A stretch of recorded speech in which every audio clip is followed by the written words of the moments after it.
Hi, everyone. Welcome to another episode of the Connect2Close Clients podcast. Today, we have the lovely Julia Andrews with us, who is a sales strategist and sales coach. And we're going to be talking about everything about women in sales and her own sales journey as well. And we're going to leave with some really awesome tips and advice. So thanks so much for joining us. Thank you so much for having me, Nika. This is going to be fun, and we're going to dive into specifics and a lot of just different things that happen with women in sales and strategies and stuff like that. So I can't wait to get started. Awesome. So let's jump right into it. Why don't you start off telling us a little bit about where you began with this whole journey in sales and where it's taken you now? Okay, so I think we don't have that much time, but I'm going to keep it concise. So I've been in sales this is going to be my 23rd year. So I've been doing this for a while. I started back when I was 17 years old, knocking on doors, selling, cutlery door to door to literally help my family, buy food. So, it really kind of showed me and helped me how the differences between, going to a 9 to 5 or earning an hourly wage, which is nothing wrong with that, but the difference that knowing how to sell, how much you can make in an hour versus how much you make, working in a 9 to 5 kind of job. I got really, really good at that. And then one thing to mention, English is my second language. So I was learning to speak English while I was learning sales. So I laugh and I say that sales is my second language and English is my third, just because I started at the same time, basically. But when I was doing that got me into landing a sales job or an investment job, I should say, for Merrill Lynch. While I was doing that. And then from there, it really literally propelled me to, better opportunities in better sales roles. And I landed, which was my last job, which was wholesaling and insurance. And that to me, it was almost like getting a PhD in sales, consultative selling, where, you're really bringing to the table your knowledge, and price is not like a determining factor in the client's mind. So you really have to perform at a different level. And from there, I realized I was really working with a lot of kind of like a very male-dominated industry. Not that there's anything wrong with that, but I really yearned to work in a different environment and to be a little bit more of myself and not having to be molded into, acting always in a certain way. So that led me to take my sales process that allowed me to sell around $215 million in less than 7 years. So now, fast forward, I came into like the online world, which is funner, right? And I'm teaching women how to use my sales process so that they're able to still be very effective and sell, effectively, and also feel good about their process, feel authentic about their process, and not feeling like they have to manipulate in order to really do well. So which brings it to today. Yeah. So what an awesome journey. And I remember, like, in the more longer version of the story, you were telling me about how you kind of stumbled into this whole Merrill Lynch job and how everything has kind of worked out for you. And it's so fascinating to hear all of that. But yeah, tell us a little bit about, the male-dominated nature of sales and why why women have kind of struggled to break into that, or some of the struggles they face in that. Yeah. So one thing I want to share is that I think that there is a biological component. I think that, the way that a man, kind of gets things done is, very, has a very forceful energy, and it's not necessarily negative, but that's just kind of the nature of the beast, if you will. They're very forceful, they're very aggressive, and they're able to get things done. And you're required in business to have that energy. And in certain situations, that's even required, right? That's even needed in order to get business done, get deals closed. But Mhm. if you're a woman that, for instance, maybe selling doesn't come natural to you, maybe you're a little bit more introverted, or you want just a process to feel a little bit, good and just ease and flowy. Um, Anything that has to do with like aggression, or anything that has to do with like forcefulness or trying to get immediately, puts you off. It's like, I don't want to deal with that.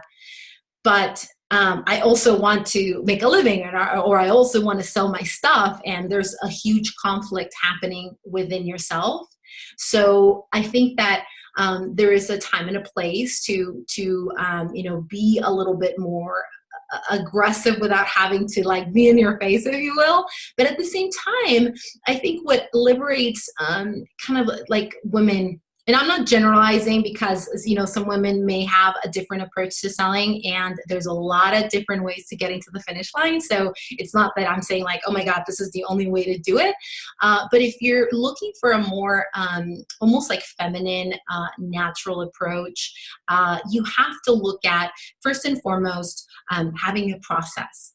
Having a process that is intentional, in a way that when you're talking about what is it that you're doing, it feels like you're talking to a friend. It feels like words that you would naturally use, mannerisms that you would naturally use, so that you don't feel like you're kind of putting on this hat that is not you, and all of a sudden you're almost like rejecting it without even starting. You know what I mean? And that's a lot of times what happens. So focusing the conversation on what things will make you feel more at ease and more comfortable. Well, the first thing is, and we can start going into like what makes a sales process authentic to you, is looking at how would you sell something. And I have a point in this one, so just give me a second. So for instance, if you're going to sell your friend on a lipstick color, or on a green juice, or on a movie, whatever, you're going to naturally talk to them about it without even thinking that you're selling and getting like a commission from anybody, right? You're naturally thinking about the things that, like, oh my God, that color would enhance your skin tone, and you automatically just feel really good about what you're saying because it's true. You really believe that is true. So starting from a true place of how you would talk to someone about, your thing, let's just say, whatever your products and services are, allows you to now stop thinking about you selling and stop thinking about, I believe that this could make a difference for this person. Another thing that I always recommend is for women to look at themselves not as someone that's going to sell, but someone that's going to educate. Someone that's just going to share their knowledge about why they think something could be really beneficial to the other person, without expecting them to say yes or no. Just allowing them to make their own decisions on what is it that they what you're talking about. And immediately it unhooks you from the feeling like, oh my God, I have to make them say yes to me. And feeling unattached to the result allows you just to be free and be yourself, and not have to have something like almost like a bait and switch, if you will, at the end, where you're like, okay, if they don't buy, I'm going to feel this way or whatever. And I think it's a mental shift. It's a little bit kind of hearing other people that have been successful in this way of selling gives you the tranquility of saying like, maybe there is another way to do things. So I think, and men don't think like that. Men think like, you know what, I'm going to get it done, whatever I need to do. And it's okay. It's a different way of, like I said, getting to the finish line. So that's probably kind of the biggest differences that I would say between both of us.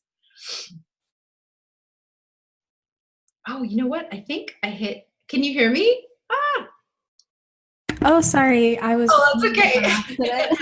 You were hearing me, but I wasn't hearing you. So that's fine. Oh, no, I can hear you. I was just gonna say that I totally love that. I just feel like, and maybe because I'm so in the masculine, it's like, well, if we're just sharing, then how can we expect to hit, let's say, like goals or benchmarks, or and it's like the end of the month, and like, let's say you have a sales goal, for example, and like I feel like automatically that like hustle energy like comes into it. So how can we kind of balance like wanting to hit those goals with like still being in like the flow and the more feminine of it. This is good. This is really great that you're bringing it up, and that's what makes you such a great interviewer, because you're really pulling, you're anticipating the questions that maybe people are having already in their mind. And so don't be fooled. I'm an extremely competitive person. So one of the things that has allowed me to reach the goals that I've had is because the system, you have to have a system, obviously. So I'll get to your question, but let me back a little bit. So in order for you to be successful and be able to hit your numbers, you have to have a plan. So what is my plan for the year? What are my goals for the years? And then we break it down by quarter, and then we break it down by month, and then you break it down by week. And then you start really looking at how many people do I have to talk, on the phone? How many emails do I have to send? It's all a numbers game in a way, and some people hate that terminology, but oh well, it's sales, and you have to have the conversations with a lot of people. And that's one of the reasons why I don't believe that we are everything to everybody. I believe that the more niched you can be, the better opportunity and chances you have to attract the people that really resonate with you. So going back to how am I going to get all the people if I'm not, if I'm just sharing, well, there has to be a strategy behind how many people you're talking to. You cannot just be like, well, I'm just going to have to talk to 5 people. And if all those 5 people say no or whatever, there has to be a strategy behind, obviously, your marketing, making sure that you are repelling the people that are not attracted to you and really bringing in the people that resonate with you. And marketing and copy does the heavy lifting for you, so that when you are talking to somebody on the phone and you are doing your presentations or speaking on stage or however you deliver your content, you're more close to a yes that you are to somebody barely knowing who you are, barely understanding where you're coming from. So strategy behind how you're going to get to the end result is very important. It's part of what makes this system a success, is that you cannot just talk to people and expect them to buy. You have to be positioned in a place where you are qualifying to the nth degree, to when you have somebody on the phone, or you're having people either meet you at, I don't know if you're speaking on a stage or something like that. They're more likely to say yes because they're already seeking out what you want. It's easier to sell to people that naturally raise their hand and say wow, maybe I'm not 100% sold on this person, but I'm willing to hear what she has to say, because so far I'm resonating. The worst thing you want to do is, because this is not about convincing anybody. This is about getting closer to the prospects that are most likely to buy from you. So thank you for asking that question, because a lot of people say, well, if I'm not just sharing, how am I going to, actually hit my monthly goal or hit my monthly quota? And I think that it's a whole, different pieces of the pie that we have to put in place in order for this to work. So that you're not just speaking and talking to random people. I would never tell my students or my clients to sit and just take, let's say, 100 calls.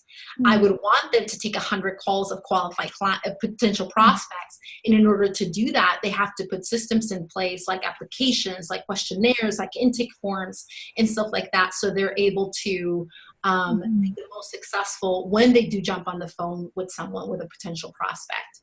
I know that was a mouthful, but I hope that answered your question. Yeah, that's really great. So a way you're saying of someone kind of raising their hand is an application form.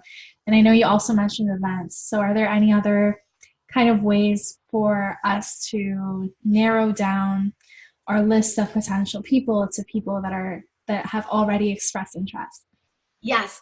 So I'm speaking personally. Some people do very well. They love copy. Let's just say I am not the best copywriter, but I love being in front of people. So I play to my strengths, and my strengths is to be in front of a live audience. I love, engaging with people, connecting with people, and they'll see within the first couple minutes if they jive with me or if they don't. And what I do is I highly always recommend, if you don't have an aversion to speaking, I immediately try to get, I'm sorry, this thing is taking. I always recommend and suggest that they do speaking engagements. And speaking engagements can be, mini workshops. It doesn't have to be like a big production or anything like that. Or it could be, speaking in local stages or doing something, because immediately when you're speaking, you automatically get put into this expert box. You're already an expert, but you're viewed even as like a mini celebrity, if you will, because first and foremost, you're up on a stage. And to be on top of a stage, a lot of people are like, oh my God, well, she must know what she's talking about in order to get on stage. So it gives you immediate credibility. And also, one of the best thing I always tell my students, you have to qualify your audience. And if you're doing, let's say, an hour talk or 90-minute talk, and you're going to be talking to maybe, 15, 30, 100 people or more, you're doing that talk once and you're getting clients immediately from that. You can, depending, if maybe you get 10 clients, maybe you get 5 clients, maybe you get 30 clients, but you got them in one sitting versus sitting down and having individual calls and follow-ups, et cetera, et cetera. So speaking is one of my personal favorite thing to do. And I highly recommend my clients, my students, whoever I'm talking to always take that route and explore that route, because in events, you know this, when you go to maybe some business events or some marketing events or whatever, there's a dime a dozen, there's so many, and women speakers are not as, you don't see the same amount of women speakers that you see in men speaking. So the opportunities, in my opinion, are greater for women speakers, and you get so much more visibility. You're able to grow your list. You're able to, I just see so many value propositions coming out of speaking. So that's one way to do it. Another way to do it, obviously, is have your online show. It could be through Facebook. You can have a podcast such as this one. You can do, you're building your email list through summits or online events. But it always requires you to have a level of connection. It can either be because you're really good at writing sales copy, or it's because you're really good and connecting with people one-on-one, or you're just, whatever medium you choose, be consistent so that people get to build a relationship with you and start trusting, what is it that you do, so that when you do make an offer, after assuming you're providing a lot of value to them, they're able to say they're not cold audience, they're warmer to hot audience. So they're able to say yes more easily and more fast than someone that would never know you. But if you step on a stage in somebody else's event, they're endorsing you. So they're not cold leads. So that's what I would recommend. Got it. Yeah, that seems to be so powerful. There's something that I definitely want to look into. But yeah, moving on from this, like, what other strategies can women use in particular to really kind of improve their sales skills and knowledge? Yeah. So I would like to preface that by sharing what I see, the breakdowns, and then what I see could be a solution to that. Because you may, somebody listening may say like, well, I kind of fall into that and I really don't know how to, pivot or how to, what to do in that respect, right? When you haven't been selling for a long time, or if it's your first time selling and you just feel uncomfortable, or maybe even you've never sold it, but you've been sold to, or you've had experiences and you're thinking like, I never want to, sound like this person or be perceived like this. That's not my, my thing. So I have 4 things that I kind of typically see women when they have aversion to selling, or they get into, little, how should I call it? They just don't do well with selling. There's a couple of different things that I typically see. And they're not like in order and like a priority or whatever. They're just kind of like, I listed them on here and I didn't want to forget. So one of the first thing is, what holds women back from selling could be one of them is not being sure on their why. So when they're, let's say, it's going to be selling something, they started a business and they feel uncomfortable. The first person that you need to be sold on is yourself. Mm. So if you're not 100% sure or not 100% sold on why you're doing what you're doing, you're going to have a tough time getting that point across to someone else. So what I would do is I would look at, okay, why did I decide to do this? And what part of it does it feel, icky, or does it feel uncomfortable to me? And it could also be because there's some misalignment somewhere. And you're either doing something like maybe a coach said, well, maybe you should start here. I love coaches. I have a ton of coaches. Nothing against coaches. I'm just saying, like, you need to be true to you and what, makes you feel on fire, and why you're doing what you're doing. Because at the end of the day, being like, I love money. I think money's great. Money provides a lot of things, but money will only take you so far. There has to be something more behind it. So the first thing I would say is your why. Be very crystal clear around why you're doing what you're doing. Sales is hard, okay? It's a job. So if you're not clear, it's always going to be a pain. The second thing is not having a sales process that doesn't feel like you're manipulating, or it doesn't feel like you're like just trying to get as opposed to give. And having a sales process, it could be, sometimes when I ask, like, what's your sales process? People think I'm looking at them and I'm speaking German or something like that. And they're like, what do you mean? And I was like, okay, well, this person doesn't have one. It's just like, how do you, like, the steps that take your prospect from the beginning of your conversation to the end of the conversation, when they're saying, like, you know what, yes, I think I need this. This is something that can really make a difference for me. And not having those steps can make you feel very uneasy and very nervous. Of course, I would feel like that if I didn't have a process to do it. And it's almost like I describe it as like a tour guide. Like when you go to a new city and you're vacationing and you want to be like, kind of like, take me there, right? And you're taking a tour on, imagine you're like in Italy or something like that, taking a tour. And typically you won't feel that, the person doesn't know where they're taking you. You just kind of go here, and then you go here, and you're at the plaza, and then you're like, whatever, and it's kind of like a rhythm, and it's a flow. And that's something very similar to your process. It's not like you could have a script. It's no problem having a script, but it's a framework. And you know where you're going, and the questions you're asking, and why you're doing it, and how you're seeding, and how you're leading. When you don't have something like that, it becomes kind of throwing spaghetti's at the wall. You're trying to see like what's gonna stick, and you're feeling like it's all over the place. And when you do make a sale like that, you don't know how to replicate it, because you don't know what you did that made them to say yes. So that's another thing that I see that, creates a lot of anxiety. Another thing is not being sold on their offerings. A little bit different than your why, because you may have been in business for, maybe you're starting out, you're not 100% sure, or maybe you've been in business for a little bit and your offerings have not evolved with you. They're kind of the same thing that you started off with, and now you don't really feel passionate about it. I had a client once where what I do with my clients is we go over their kind of sales conversation to kind of see how they're enrolling a client.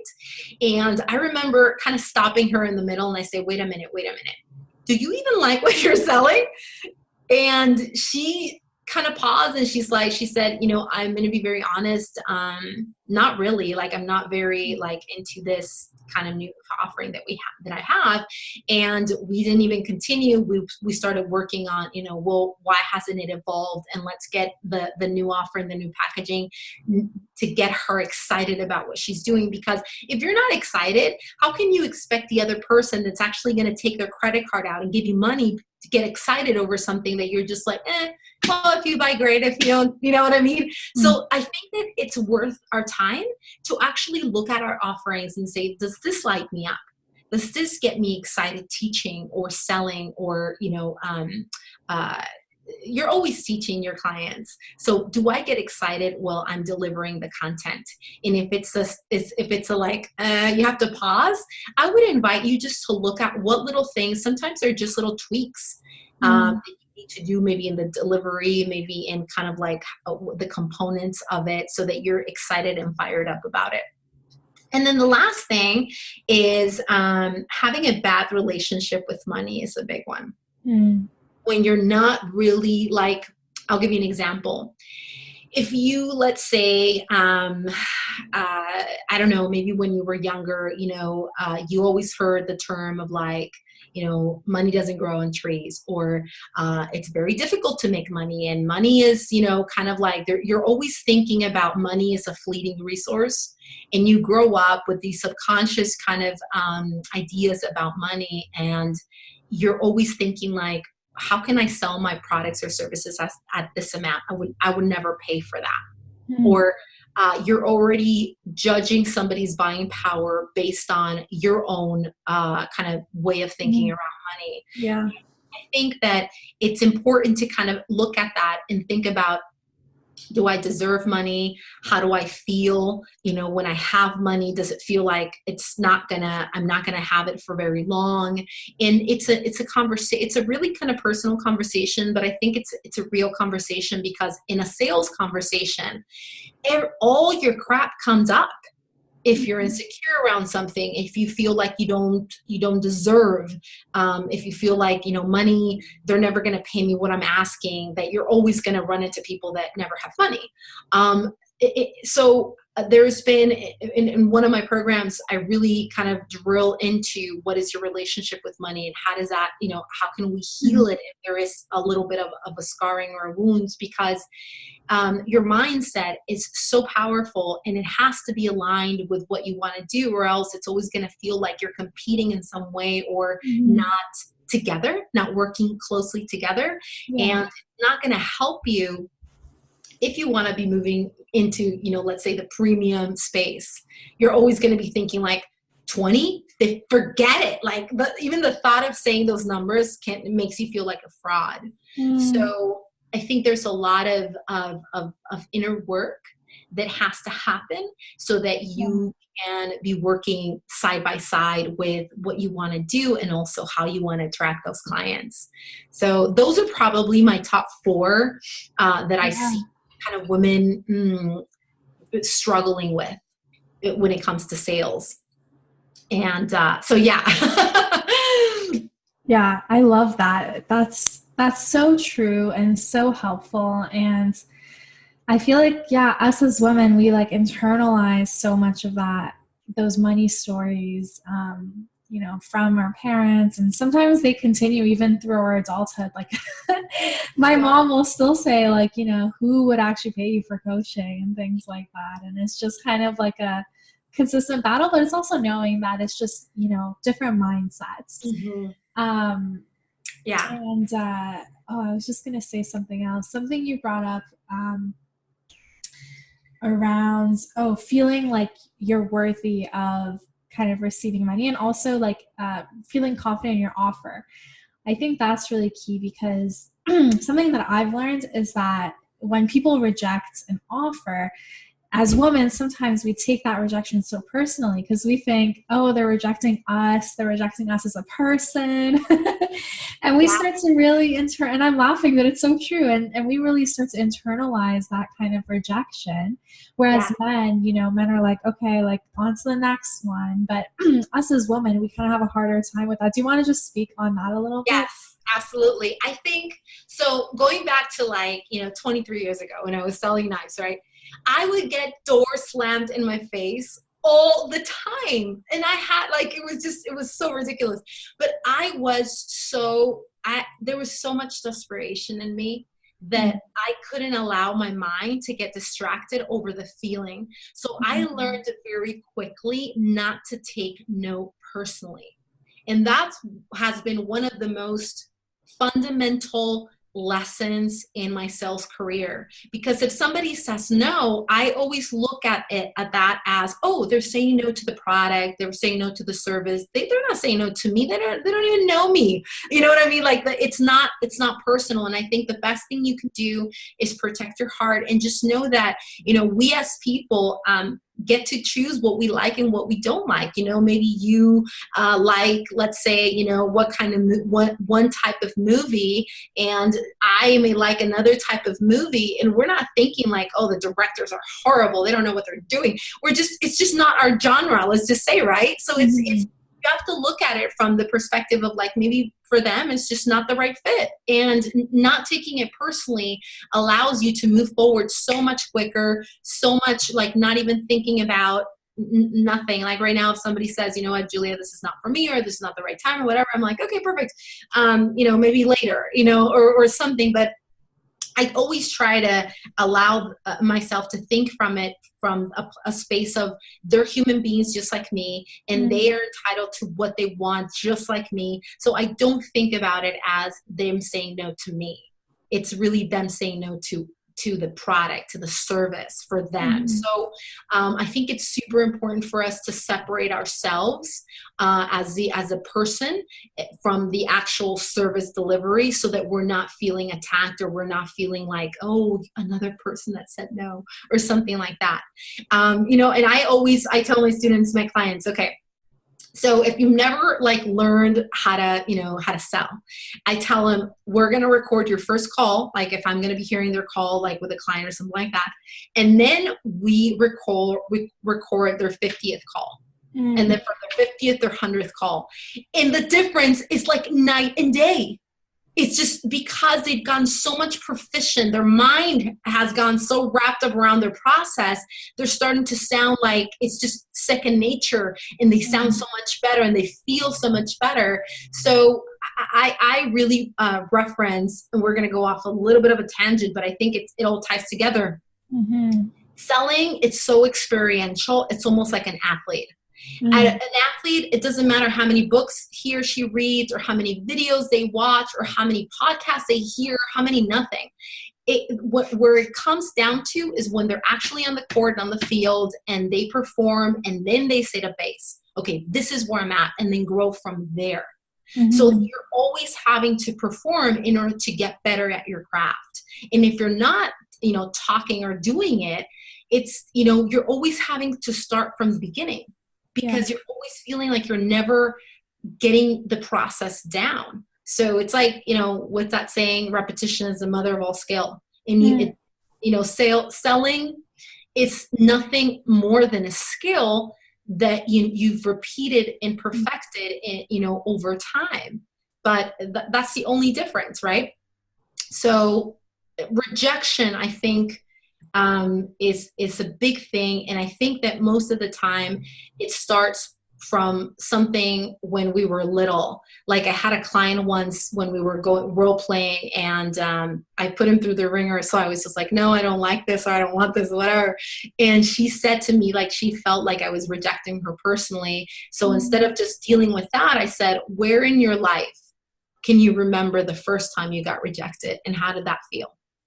And she was able to trace it back to a time when she was a little, you know, younger, and her father, I think, kind of butchering the story, but kind of rejected her and really made her feel like she was not worthy.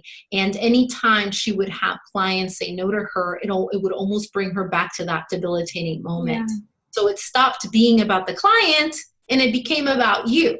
So that's the difference, where she was able to realize, oh my God, why she wasn't like fully competent that she was, or conscious, I'm sorry, that she was doing that. And after we had our session, she was able to sell like right after, like that, you know, afternoon. And I think it's a testament of like how much we're carrying with us without realizing it. And when we're talking to another person about something that we care so much about, we make it so personal, and a rejection just automatically becomes everything that we've experienced in the past, as opposed to just, you know, feeling like, okay, well, that they decided not to, and then, you know, move on, that kind of thing. Yeah. Okay. So is there like a process of working through, you know, those past rejection beliefs so that it no longer affects you? And if so, like what kind of process? So one of the things that I What you have to be willing to do is be willing to go emotionally to a place that maybe it could be a little bit raw, even for us that we're already adults, could have maybe unhealed trauma or can have unhealed wounds. And it doesn't necessarily have to happen when you're little. It could have happened maybe, you know, in prom or in college or something like that.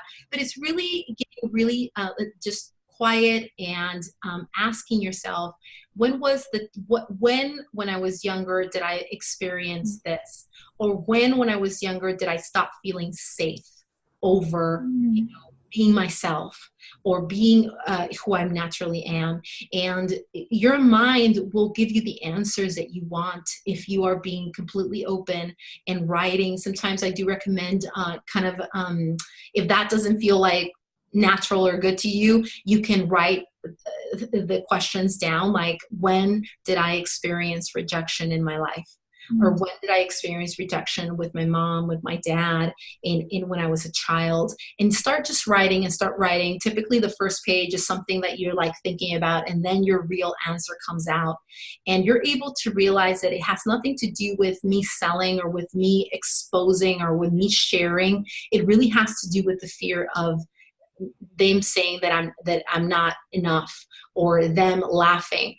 So if that comes up, okay, when in my life did I experience embarrassment, or did I experience somebody making fun of me? So you're starting to kind of pull a little thread of where. So that way you can make amends with that moment, know that you were maybe a child, or maybe if somebody made fun of you, one girl told me that she was around 12 or 13 years old, and she liked a boy, and a boy made fun of her. And the story kind of went like, now I feel like shy, and I don't want to show who I am. And you may think that those feelings, are just silly feelings, but they scar you in a way. And if you don't go back and identify where they came from, and that they're no longer a threat to you, right? Because you're now an adult, and maybe at that moment, kids can be very, just mean, right? It can liberate you from feeling that now that you're an adult, but you have to be willing to open up and go there. And sometimes we don't, because it's going to be painful. But knowing that we all have those scars, and in my classes, we go through this thing, and every person shares something that is holding them back, either feeling like they're second best, or they're not worthy, or there's a money story happening, or rejection story happening. And it feels really good when you're able to understand where that's coming from, and you're able to put it away in its place. Yeah, so writing a lot is really good. Asking yourself those questions is really good. And it's almost like a very way of self, kind of development, and recognizing more pieces of yourself that can help you and enhance you, become a better advocate for what is it that you're selling, because, you'll become much more better in delivering it. Awesome. I love that. I think this is such a beautiful healing place to end off today. So thank you so much for coming on. And if people want to connect with you and learn more from you, where can they find you? Yeah, so you can go to Julia, so www.julia with an A, andrews.com. That's my website. And in my website, you'll be prompted. I have a little gift, and it's really, it's a super easy, like 10-page ebook around the 5 things never to say on discovery calls. And so that you can, obviously just go to either my website or go to giftfromjulia.com. And that's, where they can. I love that. So yeah, we'll put both of those links everywhere this is posted, so people can find that. And yeah, I just want to thank you so much for coming on. I've learned a lot today, and I'm sure that everyone else has really enjoyed being here with you and learning from you. So thank you so much. Well, thank you so much for having me. I hope this was, really good for your audience, and it's been a pleasure.